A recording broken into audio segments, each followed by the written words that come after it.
Hi guys, welcome back to the channel. This is how to fix Outlook app not opening in PC. So guys, first thing that you will do is simply go to the start menu over here and search for control panel. And now here on the control panel, just make sure to select view by large icons because sometimes it will be on the category and it will look something like this. Just simply go for the large icons and go for the mail over here, Microsoft Outlook. Now, from here guys, just simply select your profile and just simply remove it over here and click on yes. And now, just simply select apply, okay.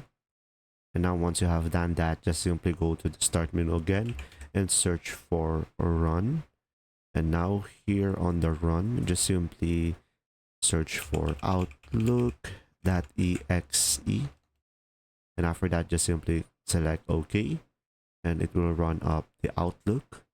And from here guys, it will search for accounts and it will not find any. And from there, just simply log in into your account. And after that, you just simply provide your email address and select connect. And from here, just simply click on this one to have access and click on continue. And after that, it will be added onto your Outlook and click on done. And from here, you should be able to open the app. There you go. See ya.